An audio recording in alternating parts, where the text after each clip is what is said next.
The following content is provided under India's first open courseware program. Your support will help RJ Academy continue to offer high-quality educational resources for free. Chemical kinetics के इस course को सबसे पहले हम लोगों ने 3 part के अंदर डिवाइड किया, पार्ट ए, पार्ट बी और पार्ट सी। पार्ट ए के अंदर आप लोग ऑर्डर ऑफ रिएक्शन वाला पार्ट पढ़ते हो, जिसके अंदर आप लोग first order, second order, third order की बात करते हो। तो उन सब ऑर्डर वाले पार्ट की बात हम लोगों ने पार्ट ए के अंदर की और पार्ट ए आपका कंप्लीट करवा चुका हूं मैं।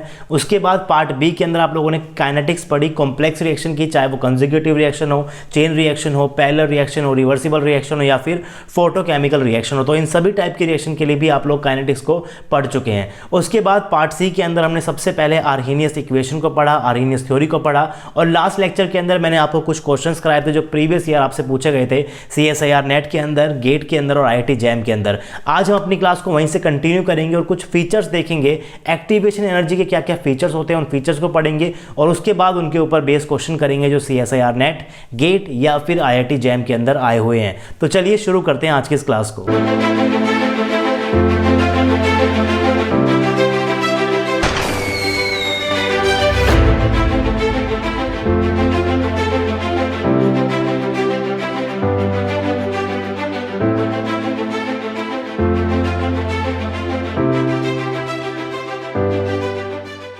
Hey guys, this is RJ and welcome to RJ Academy. So this is a lecture number 18 of Chemical Kinetics.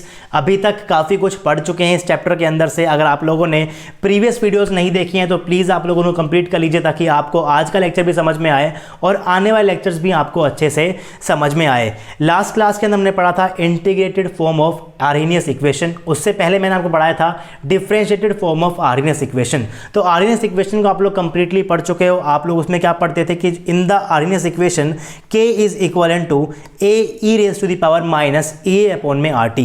यहां पर जो आपके पास E था ये क्या था? एक्टिवेशन एनर्जी था। यहां पर जो A आपके पास क्या था? ये आर्हेनियस फैक्टर था। तो आर्हेनियस इक्वेशन की केस के अंदर आप लोग डिफरेंशिएटेड फॉर्म भी पढ़ चुके हो, इंटीग्रेटेड फॉर्म भी पढ़ चुके हो। आज इस क्लास के अंदर मैं आपको बताने वाला हूं कुछ फीचर्स एक्टिवेशन एनर्जी के जिनको यूज आप कर सकते हो क्वेश्चंस को सॉल्व करते हुए। सिर्फ और सिर्फ फीचर्स के ऊपर भी क्वेश्चंस आए हुए हैं, CSIR नेट के अंदर भी आए हुए हैं और गेट एग्जाम के अंदर भी आए हुए हैं। इसके बाद हम लोग पढ़ेंगे फीचर्स ऑफ आर्हेनियस इक्वेशन। अभी हम लोग पढ़ रहे हैं सिर्फ और सिर्फ एक्टिवेशन एनर्जी के क्या फीचर्स होते हैं। इसके बाद हम लोग पढ़ने वाले हैं कि पूरी इक्वेशन के क्या क्या फीचर होते हैं। तो आपको पता है कि जो यहाँ पर E है क्या बोलोगे? इसको आप लोग एक्टिवेशन एनर्जी बोलोगे और जो यहाँ पर A है इसको आप लोग क्या बोलते हो? आर्हेनियस फैक्टर बोलते हो या फिर फ्रीक्वेंसी फैक्टर भी आप लोग इसको बोल सकते हो। अब इसे फ्रीक्वेंसी फैक्टर क्यों बोलते हैं उसके पीछे भी यहाँ पर एक क्या है? स्टोरी है। स्टोरी को समझने से पहले आपको ये समझना पड़ेगा कि यहाँ पर इस इक्वेशन को ध्यान से देखोगे तो यहाँ पर पास क्या है? K है। K क्या होता है? Rate constant is equal to A e raise to the power minus A upon में RT। RT की जो यूनिट होगी वो क्या होगी? आपके पास यहाँ पर निकल कर आने वाली है जूल पर मोल। और जो यहाँ पर आपके पास होती है एक्टिवेशन एनर्जी की यूनिट क्या होगी आपके पास? जूल पर मोल। तो ये टोटल क्या बन जाएगा आपके पास? यूनिट लेस बन जाएगा। और वैसे भी एक्सपोनेंशियल के ऊपर आपके पास क्या होता है? कोई ना कोई नंबर ही होता है। एक्सपोनेंशियल की कोई भी यूनिट नहीं होती। इसका मतलब अगर मैं इस इक्वेशन को ध्यान से देखूं और यूनिट वाइज कंपेयर करना शुरू करूं तो इस वाले पोर्शन की तो आपके पास कोई भी यूनिट नहीं है। इसका मतलब जो यूनिट आपके पास यहां पर A की होने वाली है वही यूनिट आपके पास किसकी होने वाली है? रेट कांस्टेंट की होने वाली है। या फिर मैं उल्टा बोल सकता हूं कि जो यूनिट रेट कांस्टेंट की होगी वही यूनिट आपके पास आर्हेनियस फैक्टर की भी होने वाली है। अब बहुत टाइम पहले सिर्फ और सिर्फ फर्स्ट ऑर्डर को ही पढ़ते थे और फर्स्ट ऑर्डर रिएक्शन के अंदर आपके पास जो यूनिट होती है रेट कांस्टेंट वो क्या होती है? आपके पास सेकंड इनवर्स हो सकती है, मिनट इनवर्स हो सकती है या फिर आपके पास R इनवर्स हो सकती है। मैक्सिमम लोग क्या लेते हैं? सेकंड इनवर्स ही लेते हैं क्योंकि जो आपकी रिएक्शन होती है वो बहुत जल्दी जल्दी कंप्लीट हो जाती है। मिनट्स R के अंदर नहीं, सेकंड्स के अंदर भी वो कंप्लीट हम लोग कर लेते हैं। जनरली हम लोग फर्स्ट ऑर्डर के लिए सेकंड इनवर्स वाली यूनिट को ही यूज करते हैं। अब क्योंकि सेकंड इनवर्स फ्रीक्वेंसी की भी यूनिट होती है इसीलिए आप लोग यहां पर A को क्या बोल सकते हो? फ्रीक्वेंसी फैक्टर बोल सकते हो। For first order reaction unit of rate constant is equal to second inverse, therefore unit of A is equal to second inverse, इसलिए आप लोग इसे क्या बोलते हो? फ्रीक्वेंसी फैक्टर बोलते हो। तो सबसे पहला फीचर आप लोग इसका ये मान सकते हो। बाकी मैंने यहाँ पर इसको नहीं लिखा हुआ है फीचर्स के अंदर। आप लोग कह सकते हो कि जो आपका A है उसे आप लोग क्या बोलते हो? फ्रीक्वेंसी फैक्टर बोलते हो। अब देखते हैं कि आखिर ग्राफिक ग्राफिकली आप लोग एक्टिवेशन एनर्जी को कैसे शो कर सकते हो। तो ये आपको पता है, एनर्जी लेवल डायग्राम मैंने यहाँ पे बनाया हुआ है, एनर्जी प्रोफाइल डायग्राम मैंने यहाँ पे बनाया हुआ है, वाई एक्सिस मैंने क्या लिया हुआ है एनर्जी, यहाँ पे मैंने क्या लिया हुआ है रिएक्शन कोऑर्डिनेट। तो ग्राफ आपके पास कुछ इस टाइप का बनता है, यहाँ पर क्या आपके पास रिएक्टेंट है, इधर आपके पास क्या है प्रोडक्ट है। अगर आप लोग रिएक्टेंट की एनर्जी और प्रोडक्ट की एनर्जी का डिफरेंस देखते हो तो आप लोग क्या बोलते हो, हीट ऑफ रिएक्शन बोलते हो, या फिर आप लोग इसे बोल सकते हो चेंज इन एंथैल्पी। एंथैल्पी वाले पार्ट को हम लोग कहाँ पढ़ते हैं, थर्मोडायनामिक्स के अंदर पढ़ते हैं, हम लोग उसे कवर कर चुके हैं। अब एक्टिवेशन एनर्जी को आप लोग कैसे दिखाते हो, जो आपके पास यहाँ पर बेस लाइन होगी रिएक्टेंट की एनर्जी की, उस बेस लाइन से ट्रांजिशन स्टेट तक की एनर्जी का डिफरेंस क्या होता है आपके पास यहाँ पर एक्टिवेशन एनर्जी होता है। एक्टिवेशन एनर्जी वो एनर्जी होती है जो आपके रिएक्टेंट मॉलिक्यूल के पास होनी ही चाहिए ताकि वो ट्रांजिशन स्टेट तक पहुंच सकें और उसके बाद प्रोडक्ट के अंदर कन्वर्ट हो सके। अगर रिएक्टेंट को प्रोडक्ट के अंदर कन्वर्ट होना है तो उसे ट्रांजिशन स्टेट के थ्रू ही जाना पड़ेगा, और रिएक्टेंट की एनर्जी इतनी होती है, ट्रांजिशन स्टेट की एनर्जी होती है, इन दोनों के बीच में जो गैप होता है आप लोग क्या बोलते हो, एक्टिवेशन एनर्जी बोलते हो। लेकिन अगर आप लोग ग्राफ की बेस लाइन से ट्रांजिशन स्टेट तक की एनर्जी को देखो तो आप लोग क्या बोलते हो, थ्रेशोल्ड एनर्जी बोलते हो। तो डिफरेंस होता है थ्रेशोल्ड एनर्जी के अंदर और एक्टिवेशन एनर्जी के अंदर, वो आपको पता होना चाहिए कि आप लोग ग्राफ के अंदर किसको क्या बोलते हो, एक्टिवेशन एनर्जी बोलते हो, और किसको आप लोग थ्रेशोल्ड एनर्जी बोलते हो। तो आई होप कि आपको ये ग्राफ क्लियर होगा। काफ़ी टाइम से हम लोग इस ग्राफ को पढ़ते हुए हैं, तो हम लोग बढ़ते हैं, फीचर्स पढ़ते हैं आखिर एक्टिवेशन एनर्जी के क्या क्या फीचर्स होते हैं। सबसे पहले फीचर क्या होता है, activation energy is equal to threshold energy minus energy of reactant molecule. ये आप लोग यहाँ पर इस ग्राफ से भी समझ सकते हो। अगर आप लोग थ्रेशोल्ड एनर्जी के अंदर से, मान लीजिए आपके पास क्या है, ये थ्रेशोल्ड एनर्जी है, अगर आप लोग इस थ्रेशोल्ड एनर्जी के अंदर से रिएक्टेंट की एनर्जी, यानी कि जो आपके पास रिएक्टेंट है उसके पास जो एनर्जी है, ये आपके पास क्या है, रिएक्टेंट की एनर्जी है, अगर आप लोग थ्रेशोल्ड के अंदर से रिएक्टेंट की एनर्जी को माइनस कर दो तो बस क्या बच जाएगा, यहाँ पर एक्टिवेशन एनर्जी ही बच जाएगी। तो पहला फीचर के पास मैंने यहाँ क्या लिखा हुआ है, activation energy is equal to threshold energy minus energy of reactant molecule. Second feature क्या है, activation energy is generally found in the range of 60 kilojoule per mole से 200 किलोजूल पर मोल। कल मैंने कुछ क्वेश्चंस भी कराए थे आपको, तो क्वेश्चंस के अंदर भी आप लोग देख सकते हो जो वैल्यूज आपको गिवन है वहां पर वो 60 से 200 के बीच के अंदर ही है। एक क्वेश्चन के अंदर 49.8 थी, इसका मतलब ये नहीं है कि 60 से नीचे हो ही नहीं सकती, 60 से 200 के बीच में मोस्टली होती है, 50 तक भी हो सकती है, 40 तक भी हो सकती है।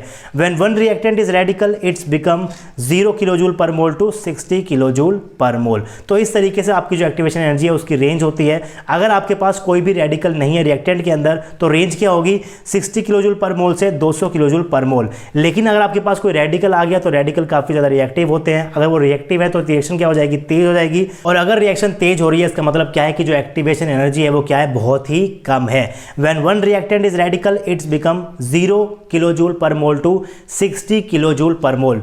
तो लास्ट क्लास के अंदर मैंने आपसे एक क्वेश्चन पूछा था कि क्या एक्टिवेशन एनर्जी 0 हो सकती है, क्या एक्टिवेशन एनर्जी नेगेटिव हो सकती है। तो 0 तो हो सकती है, हमने अभी पढ़ा है कि when one reactant is radical it become 0 kilojoule to 60 kilojoule, तो 0 तो हो सकती है। लेकिन क्या नेगेटिव हो सकती है, तो हाँ नेगेटिव भी हो सकती है। देखते हैं नेगेटिव कहाँ होती है, लेकिन उससे पहले एक बार रेंज चेक कर लेते हैं कि अगर रिएक्टेंट के मॉलिक्यूल अगर आपके पास कैसे कैसे होंगे उस हिसाब से आपकी एक्टिवेशन एनर्जी की रेंज क्या क्या होगी, उसको भी एक बार मैं यहाँ पर आपके सामने डिस्कस कर देता हूँ। अगर रिएक्टेंट के अंदर आपके पास मॉलिक्यूल प्लस मॉलिक्यूल है, यानी कि close shell plus close shell है, तो उस केस के अंदर जो आपके पास रेंज होती है एक्टिवेशन एनर्जी कितनी होगी, वो 60 से 200 किलोजूल पर मोल होगी। लेकिन अगर आपके पास यहाँ पर रिएक्टेंट के अंदर कोई भी एटम है, यानी कि कोई रेडिकल है, तो रिएक्शन का जो रेट है वो क्या हो जाएगा, फास्ट हो जाएगा, क्योंकि एक्टिवेशन एनर्जी यहां पर क्या होती है, कम होती है। कितनी होगी वो, 0 से 60 किलोजूल पर मोल तक आपकी हो सकती है। रेडिकल से मेरा मतलब कि आपके पास यहाँ पर क्या हो जाएगी, ओपन शेल हो जाएगी। लेकिन अगर रिएक्टेंट के अंदर दोनों ही आपके पास मॉलिक्यूल जो है वो एटम है, यानी कि रेडिकल की फॉर्म के अंदर है, तो आपके पास यहाँ पर एक्टिवेशन एनर्जी क्या हो जाती है, 0 हो जाती है। यानी कि open shell plus open shell के बीच में अगर रिएक्शन होगी तो एक्टिवेशन एनर्जी आपकी क्या हो जाती है, 0 भी हो सकती है। तो पॉजिटिव तो होती ही है मोस्टली केसेस के अंदर, 0 भी हो सकती है, और कुछ केसेस के अंदर वो नेगेटिव भी हो सकती है। In super conducting material some reactions are found that has negative activation energy. तो क्वेश्चन आपके पास आ सकता है कि क्या एक्टिवेशन एनर्जी नेगेटिव होती है या फिर नहीं होती है। इससे ज़्यादा इस पोर्शन से नहीं आएगा। सुपर कंडक्टिव मटेरियल को आप लोग केमिस्ट्री के अंदर नहीं पढ़ते हो तो यहाँ से क्वेश्चन नहीं बनता है। लेकिन हाँ, एक्टिवेशन एनर्जी नेगेटिव भी हो सकती है, 0 भी हो सकती है, और पॉजिटिव तो मोस्टली केसेस के अंदर होती ही है। नेक्स्ट फीचर पढ़ते हैं। According to Arrhenius neither E is equal to 0 और E is equal to negative. आपकी एक्टिवेशन एनर्जी नेगेटिव हो सकती है, 0 भी हो सकती है, लेकिन आर्हेनियस के अकॉर्डिंग वो ना तो नेगेटिव हो सकती है ना ही जीरो हो सकती है। ऐसा क्यों? बिकॉज अगर आपकी E is equal to zero हो गई, इसका मतलब क्या बन जाएगा, जो आपका के है वो क्या हो गया, A E raise to the power minus zero upon में आर टी, यानी कि ए इंटू में E raise to the power minus का जीरो, यानी कि वो ए के बराबर ही बन जाएगा, क्योंकि E raise to the power zero क्या होता है आपके पास, 1 के बराबर होता है। यानी कि जो आपका के है वो क्या बन जाएगा, ए के बराबर बन जाएगा। और जब आप लोग एक्टिवेटेड कॉम्प्लेक्स थ्योरी पढ़ोगे वहां पर आप लोग देखोगे जो आपका ए होता है इसे आप लोग किससे रिप्रेजेंट करते हो, टोटल कोलिजन से रिप्रेजेंट करते हो। और जो आपका के है इसे आप लोग क्या बोलते हो, इफेक्टिव कोलिजन बोलते हो। इसको आप लोग पढ़ने वाले हो, अभी के लिए बस ये समझ लो कि ए को आप लोग क्या बोलते हो, टोटल नंबर ऑफ कोलिजन बोलते हो, के को आप लोग क्या बोलते हो, इफेक्टिव कोलिजन बोलते हो। जब भी कोई रिएक्शन होती है तो रिएक्टेंट के मॉलिक्यूल क्या करते हैं, उससे कोलाइड करते हैं, उसके अंदर से कुछ कोलिजन इफेक्टिव होंगे जिनकी वजह से प्रोडक्ट की फॉर्मेशन होती है। यानी कि सारे के सारे कोलिजन जो होते हैं वो इफेक्टिव नहीं होते। लेकिन अगर आपका के इज इक्वल टू ए हो गया, इसका मतलब क्या हो गया, ऑल कोलिजन्स बिकम इफेक्टिव, जो कि पॉसिबल नहीं है। कुछ ही कोलिजन आपके पास क्या होते हैं, इफेक्टिव होते हैं। 1000 के अंदर सिर्फ एक ही कोलिजन आपका क्या होगा, इफेक्टिव होगा। लेकिन अगर आपका ई ए जीरो हो गया तो आर्गेनिक्स के अकॉर्डिंग जो आपका के है वो ए के बराबर हो जाएगा, यानी कि ऑल कोलिजन बिकम इफेक्टिव, जो कि पॉसिबल नहीं है। अगर आपका ई ए नेगेटिव हो गया तो उस केस के अंदर जो आपका के है वो बड़ा हो जाएगा ए से, यानी कि effective collision is greater than total collision. Nonsense, ये चीज़ तो आपकी हो ही नहीं सकती, ये भी कि आपके पास नॉट पॉसिबल है। तो आर्गेनिक्स के अकॉर्डिंग एक्टिवेशन एनर्जी नेगेटिव नहीं हो सकती, जीरो नहीं हो सकती, लेकिन आपके पास वैसे जीरो हो सकती है, वैसे नेगेटिव भी हो सकती है, सिर्फ और सिर्फ आर्गेनिक्स के अकॉर्डिंग नहीं हो सकती है। उसके बाद in reversible reaction activation energy correspond to forward reaction and backward reaction exist separately. आपको पता है कि अगर आपके पास कोई रिवर्सिबल रिएक्शन है, ए से आपका कोई बी बन रहा है, तो फॉरवर्ड रिएक्शन के लिए आपके पास एक्टिवेशन एनर्जी अलग होगी, बैकवर्ड के लिए आपके पास क्या होगी, एक्टिवेशन एनर्जी अलग होगी। उसे आप लोग एनर्जी प्रोफाइल डायग्राम से भी समझ सकते हो। आपको पता है कि रिएक्टेंट के बेस लाइन से आपको कहां तक जाना है, ट्रांजिशन स्टेट तक जाना है। तो अगर आपकी रिएक्शन फॉरवर्ड स्टेट के अंदर हो रही है, यानी कि आपका क्या बन रहा है, रिएक्टेंट से आपका प्रोडक्ट बन रहा है। यहां से क्या बन रहा है आपका, मान लीजिए आपकी रिएक्शन कैसे हो रही है, रिएक्टेंट से आपका क्या बन रहा है, प्रोडक्ट बन रहा है। रिएक्शन आपकी कहां जा रही है, रिएक्टेंट से प्रोडक्ट के अंदर जा रही है। तो इस केस के अंदर आपके पास रिएक्टेंट कौन से होंगे, जो रिएक्टेंट है वही क्या होगा, रिएक्टेंट होगा। तो रिएक्टेंट की बेस लाइन से आपको कहां तक जाना है, ट्रांजिशन स्टेट तक जाना है। इनके बीच का जो गैप है इसे आप लोग क्या बोलते हो, एक्टिवेशन एनर्जी बोलते हो। लेकिन अगर आपकी रिएक्शन बैकवर्ड डायरेक्शन के अंदर हो रही है, यानी कि प्रोडक्ट से आपका क्या बन रहा है, रिएक्टेंट बन रहा है। अगर आपका रिएक्टेंट प्रोडक्ट से रिएक्टेंट बनेगा तो इस केस के अंदर जो आपका रिएक्टेंट मॉलिक्यूल हो क्या हो जाएंगे आपके पास, प्रोडक्ट के हो जाएंगे। यानी कि प्रोडक्ट की बेस लाइन से वो कहां तक जाना है, ट्रांजिशन स्टेट तक जाना है। यानी कि आपकी जो बैकवर्ड डायरेक्शन है इसके अंदर आपकी जो एक्टिवेशन एनर्जी वो क्या बन जाएगी आपके पास, ये बैकवर्ड जो है वो अलग हो जाएगी, ये फॉरवर्ड जो है आपकी वो क्या हो जाएगी, अलग हो जाएगी। यही चीज़ मैंने यहाँ पर लिखी हुई है। In reversible reaction activation energy corresponding to forward reaction and backward reaction exist separately. अब इस चीज़ को मैंने यहाँ पर एंडोथर्मिक रिएक्शन के लिए बताया हुआ है, एक्सोथर्मिक के लिए बताया हुआ है और थर्मल न्यूट्रल के लिए भी बताया हुआ है। देखिए इस प्रोफाइल डायग्राम आप देख सकते हो कि जो आपके आपका प्रोडक्ट है इसकी एनर्जी क्या आपके पास यहाँ पर कम है, यानी कि कुछ ना कुछ एनर्जी क्या हुई होगी, रिलीज हुई होगी। अगर एनर्जी रिलीज हुई है तो प्रोसेस कैसा हो जाएगा आपके पास, एक्सोथर्मिक हो जाएगा। उस केस के अंदर अगर आपके पास कोई रिएक्शन एंडोथर्मिक है तो उसका प्रोफाइल डायग्राम कुछ कैसा होगा, इस टाइप का होगा। या आपके पास क्या हो जाएगा, activation energy for forward step, और ये क्या हो जाएगा पास, activation energy for backward step. अब कुछ रिएक्शन ऐसी भी होती हैं जो थर्मो न्यूट्रल होती हैं, जिसके अंदर जो चेंज एंथैल्पी वो क्या होता है आपके पास, जीरो होता है। इसका मतलब रिएक्टेंट और प्रोडक्ट की एनर्जी क्या होती है आपके पास, सेम होती है। इस केस के अंदर जो आपके पास एक्टिवेशन एनर्जी है फॉरवर्ड की, वही आपके पास क्या होगी, एक्टिवेशन एनर्जी क्या होगी आपके पास, बैकवर्ड की होगी। क्योंकि अगर फॉरवर्ड जाओगे तब भी बेसलाइन क्या है आपके पास, यही है। अगर इस सेक्शन में जाओगे तभी आपके पास बेसलाइन क्या है, यही है। और इस बेसलाइन का डिफरेंस ट्रांजिशन एनर्जी का क्या रहने वाला है, सेम ही रहने वाला है। अगर वो सेम हो गया तो आपकी एक्टिवेशन एनर्जी क्या हो जाएगी, सेम ही हो जाएगी। उसके बाद फीचर नंबर 5 मैंने यहाँ पे क्या लिखा हुआ है, catalyst generally louvers the energy of activation and it does not affect heat content of the reaction. अगर आप लोग किसी भी केमिकल रिएक्शन के अंदर कैटलिस्ट को ऐड करोगे तो उस केस के अंदर जो आपकी एक्टिवेशन एनर्जी है वो तो कम हो जाती है, लेकिन डेल्टा एच आपका कम नहीं होगा। इसको समझने के लिए सबसे अच्छा एग्जांपल क्या आपके पास, आप लोग एनर्जी प्रोफाइल डायग्राम को समझ लीजिए। डायग्राम मैंने यहाँ पे बनाया हुआ है। सबसे पहले मैंने क्या केस लिया हुआ है, ये वाला। इस केस के अंदर पास क्या है, कोई भी कैटलिस्ट नहीं है। मान लीजिए आपका जो रिएक्टेंट है वो प्रोडक्ट के अंदर कुछ इस तरीके से क्या हो रहा है, कन्वर्ट हो रहा है। यहाँ पर पास क्या है, रिएक्टेंट है, आपके पास क्या है, प्रोडक्ट है। यहाँ से क्या बनाओगे आप लोग, इस लाइन को ड्रॉ करोगे, यहाँ से एस को ड्रॉ करोगे, इन दोनों का जो गैप हो गया हो जाएगा आपके पास वो डेल्टा एच हो जाएगा, यानी कि चेंज इन एंथैल्पी हो जाएगा। लेकिन अगर आपने इस रिएक्शन मिक्सचर के अंदर कैटलिस्ट को डाल दिया तो कैटलिस्ट क्या करता है भाई, जो आपके पास यहाँ पर एक्टिवेशन एनर्जी है इसको थोड़ा सा क्या कर देगा, वो कम कर देगा और आपको क्या कर देगा, जो रिएक्शन है वो कुछ अलग ही पाथ से अलग पाथवे जाएगी और इस वाले पाथ के अंदर जो आपके पास एक्टिवेशन एनर्जी है वो क्या हो जाएगी, थोड़ी सी कम हो जाएगी। अब एक्टिवेशन एनर्जी तो यहाँ पर कम हो रही है, लेकिन रिएक्टेंट की जो एनर्जी है, जो प्रोडक्ट की एनर्जी वो क्या है, सेम है। अगर इन दोनों की एनर्जी सेम होगी तो इन दोनों का डिफरेंस भी क्या रहेगा, सेम ही रहेगा, यानी कि डेल्टा एच है वो क्या रहेगा आपके पास, सेम ही रहेगा। कैटलिस्ट ऐड करोगे तो सिर्फ और सिर्फ एक्टिवेशन एनर्जी नीचे होती है, डेल्टा एच के ऊपर कोई भी इफेक्ट नहीं पड़ेगा। ये चीज़ मैंने समझाई है फीचर नंबर 5 के अंदर समझाई है, ये बात आपको पता भी है क्योंकि काफ़ी टाइम से आप लोग इसे पढ़ते हुए आ रहे हो। Feature number 6, in case of complex reaction overall activation energy in term of activation energy corresponding to individual step may be obtained by using Arrhenius equation. इस फीचर का मैं यूज़ कर चुका हूँ पहले भी काइनेटिक्स को पढ़ाते हुए, जब हम लोग पढ़ रहे थे काइनेटिक्स ऑफ कॉम्प्लेक्स रिएक्शन। उस केस के अंदर मैं आपको कह रहा था कि अगर आपको ओवरऑल रेट कांस्टेंट गिवन है इंडिविजुअल स्टेप के रेट कांस्टेंट के अंदर, तो इस इक्वेशन से आप लोग क्या लिख सकते हो, एक्टिवेशन एनर्जी लिख सकते हो। ओवरऑल रिएक्शन के लिए आखिर आपके पास एक्टिवेशन एनर्जी कैसे होगी, तो कैसे आप लोग लिखते थे उसमें मैंने आपको कहा था कि जिस भी फॉर्म के अंदर आपको इक्वेशन गिवन है उसको क्या कर लो, उस फॉर्म के अंदर आप लोग पहले उसको लिख लीजिए।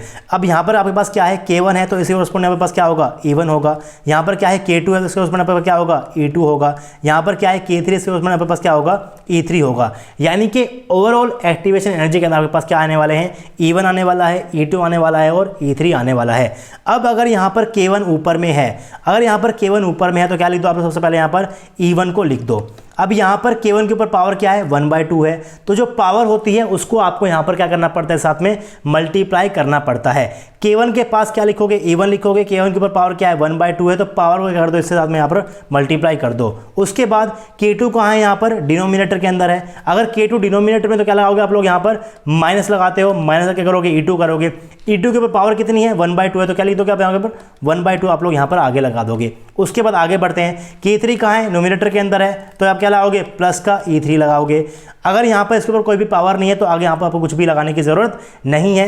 अब यहाँ पर आप लोग 1/2 कॉमन ले सकते हो, क्या बन जाएगा 0.5 इंटू में E1 माइनस का E2 प्लस का E3। इसको आप लोग डायरेक्टली भी लिख सकते हो। पूरे ब्रैकेट टर्म को आप लोग क्या कर लो, एक साथ कर लो। पावर कितनी है, 1/2 है, पावर को मैंने क्या कर दिया, बाहर कर दिया 0.5। उसके बाद ऊपर क्या था, K1 था तो क्या कर दिया आपने यहाँ पर E1 लगा दिया। K2 था डिनोमिनेटर के अंदर क्या लगाओगे आप लोग, माइनस लगाओगे।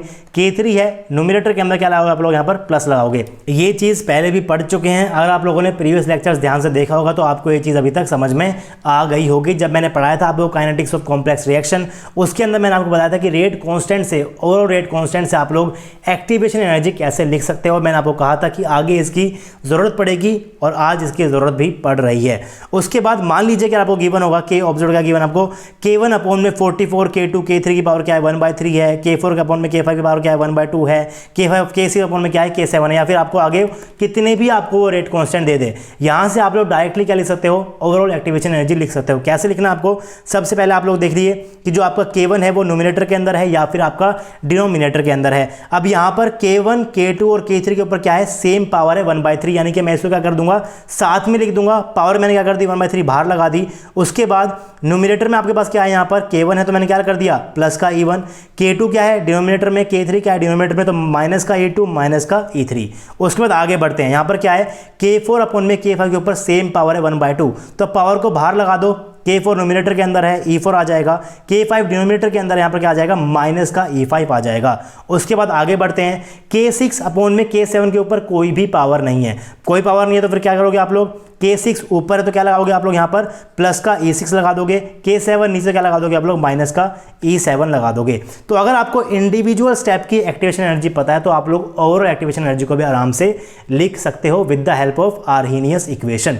तो ऐसे आप लोग इन क्वेश्चन को कर सकते हो। अगर आपको K ओवरऑल गिवन होगा तो उस केस के अंदर आप लोग क्या निकाल सकते हो, ओवरऑल एक्टिवेशन एनर्जी निकाल सकते हो, अगर आपको इंडिविजुअल स्टेप की एक्टिवेशन एनर्जी पता है। अब इन फीचर्स का यूज़ कर एक क्वेश्चन आया था टीफर के अंदर। क्वेश्चन बहुत ज़्यादा लेंदी है, आप लोग इसको पढ़ सकते हो। टीफर के अंदर जनरली जो भी क्वेश्चन आते हैं वो लेंदी क्वेश्चन आएंगे, लेकिन क्वेश्चन के अंदर वो आपको कुछ भी अलग कुछ भी ज़्यादा डिफिकल्ट नहीं पूछेगा, बहुत सिंपल बहुत बेसिक कंसेप्ट वहाँ पर यूज होंगे।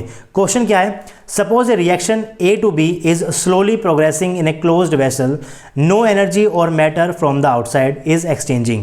To speed it up, you have the option of simultaneously carrying out a separate reaction in the same vessel, which can be either C to D or E to F. The free energy diagram of reaction 1 and 2 are given below respectively. Which reaction would you choose to carry out to speed up A to B? Assume that the individual reactant C and E as well product D and F do not interact in any way with A or B.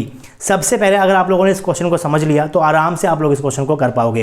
Question क्या कह रहा है, आपके पास कोई reaction की vessel है, उसके अंदर कोई रिएक्शन हो रही है ए से बी आपके पास कोई रिएक्शन हो रही है, राइट। अब उस रिएक्शन के अंदर आप लोग बाहर से ना तो एनर्जी को डाल सकते हो ना ही कोई भी मैटर को डाल सकते हो, लेकिन आप चाहते हो कि आपकी जो रिएक्शन है वो क्या हो जाए, थोड़ी सी उसकी स्पीड तेज हो जाए।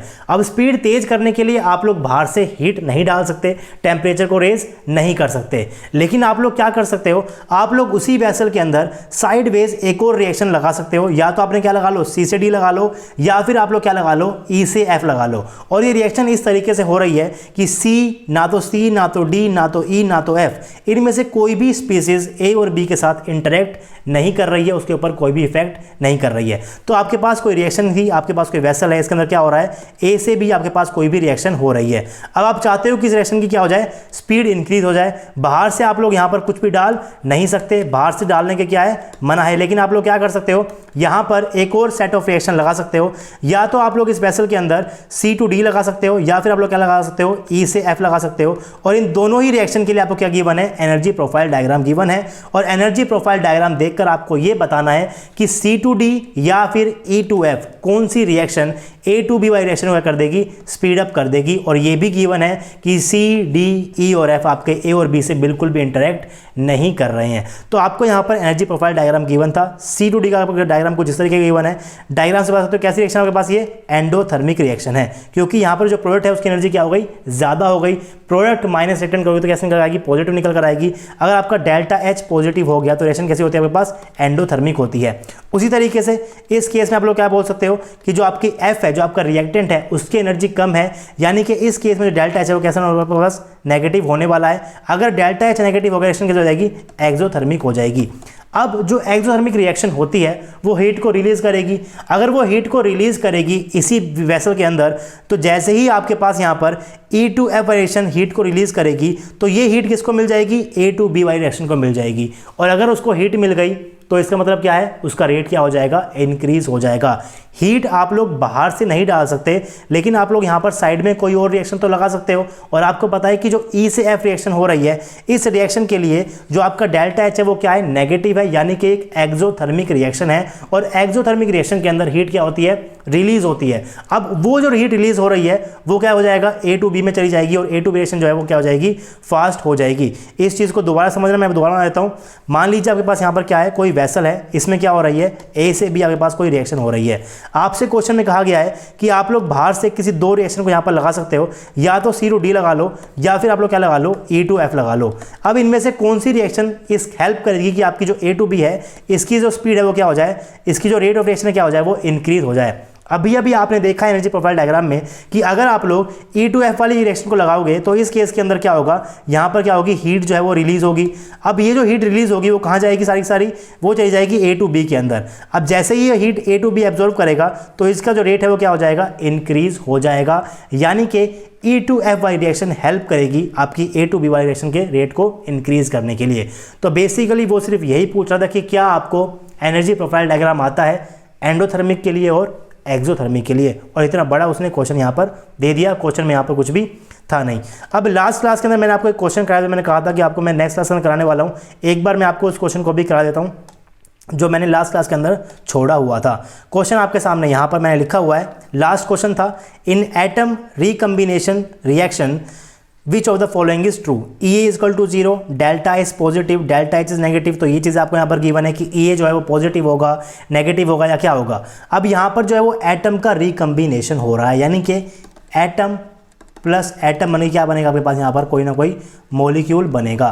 तो एक बात तो पक्की है कि जो मॉलिक्यूल है उसकी जो एंट्रोपी होती है वो कम होती है। किस केस के अंदर, यहाँ पर क्या है, 2 एटम है, यहाँ पर क्या है, एक ही मॉलिक्यूल है, तो बेसिकली जो आपकी एंट्रोपी है वो तो क्या हो रही है, यहाँ पर डिक्रीज हो रही है। देखते ही आप लोग आराम से समझ पा रहे हो, यानी कि जो डेल्टा एस है वो तो क्या होगा भाई, नेगेटिव ही होगा। इसको आप लोग देखकर आराम से बता पा रहे हो। उसके बाद मैंने आपको आज ही पढ़ाया है कि एटम मतलब क्या होगा आपके पास, ओपन शेल, और यहां पर क्या है, 2 एटम कंबाइन कर रहे हैं, रिकंबाइन कर रहे हैं, यानी कि open shell plus open shell. और इस केस में जो आपके पास एक्टिवेशन एनर्जी होती है उसकी वैल्यू क्या होती है, 0 होती है। तो आप लोग ऐसा ऑप्शन देख लो जिसके अंदर EA क्या है, 0 गिवन है और डेल्टा एस क्या आपके पास नेगेटिव है। तो EA 0 तो एक यहाँ पर है, EA 0 आपके पास यहाँ पर भी है, लेकिन यहाँ पर डेल्टा एस क्या है, पॉजिटिव है, गलत हो जाएगा। बी ऑप्शन यहाँ पर क्या हो जाएगा, इसका सही हो जाएगा। तो इस तरीके से आप लोग फीचर्स का यूज़ कर सकते हो एक्टिवेशन एनर्जी के क्वेश्चंस को सॉल्व करने के लिए, और क्वेश्चंस यहां से पूछे जाते हैं। देख सकते हो क्वेश्चन किसका है, नेट का है। टीफर के अंदर भी क्वेश्चन आया था, और कल मैंने आपको बहुत सारे क्वेश्चंस कराए थे लास्ट लेक्चर के अंदर, जो कि आपके CSIR नेट के, गेट के और IIT जैम के क्वेश्चंस थे। और भी बहुत सारे क्वेश्चंस बचे हुए हैं, जितने भी टाइप के क्वेश्चन थे वो टाइप मैंने आपको यहाँ पर करा दिए।